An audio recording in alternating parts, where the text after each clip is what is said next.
সবাইকে সংবাদ এক নজরে স্বাগত। সঙ্গে আছি আমি তাজরিন নাহার মুক্তি।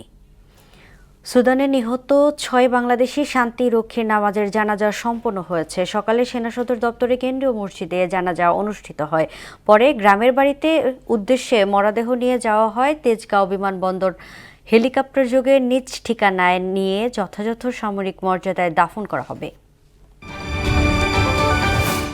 দুপুরে সেনা, নৌ ও বিমান বাহিনীর প্রধানগণ নির্বাচন কমিশনের সঙ্গে সাক্ষাৎ করবেন।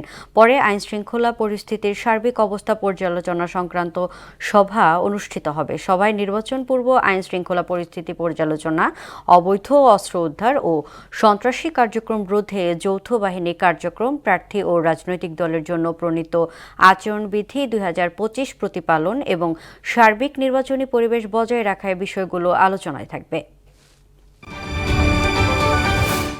ফেব্রুয়ারিতেই জাতীয় নির্বাচন হবে বলে প্রত্যাশা জানিয়েছেন জামাতে ইসলামী আমির ডক্টর শফিকুর রহমান।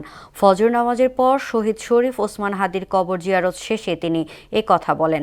হাদির হত্যাকারীদের গ্রেফতারে সরকারের কাজে জনগণ সন্তুষ্ট নয় বলেও দাবি করেন তিনি। এ সময় খুনিদের দ্রুত গ্রেফতার করে আইনের আওতায় আনতে হবে বলে জানান তিনি। ময়মনসিংহের ভালুকায় মহানবীকে কটূক্তির অভিযোগে হিন্দু যুবককে পিটিয়ে ও পুড়িয়ে হত্যার ঘটনায় 10 জনকে গ্রেফতার করেছে আইনশৃঙ্খলা রক্ষাকারী বাহিনী। এর মধ্যে 3 জনকে গ্রেফতার করেছে পুলিশ। বাকি 7 জনকে আটকের পাশাপাশি অজ্ঞাত 150 জনের নামে মামলা করেছে র্যাব। যুব এশিয়া কাপের ফাইনালে পাকিস্তানের বিপক্ষে টস জিতে বোলিংয়ের সিদ্ধান্ত নিয়েছে ভারত যুব দলের 2 অধিনায়ক বলেন, বৈরী আবহাওয়া ও ঘরের মাঠের সুবিধা নিতে আগে বল করার সিদ্ধান্ত নেয় তারা। এর আগে সবশেষ 2012 সালে যুব এশিয়া কাপ ফাইনালে মুখোমুখি হয় তারা।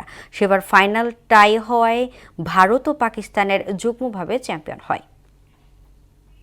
এই ছিল সংবাদ এক নজরে। সবশেষ খবর সবার আগে জানতে মোহনার সাথেই থাকুন। এতক্ষণ সঙ্গে থাকার জন্য ধন্যবাদ সবাইকে।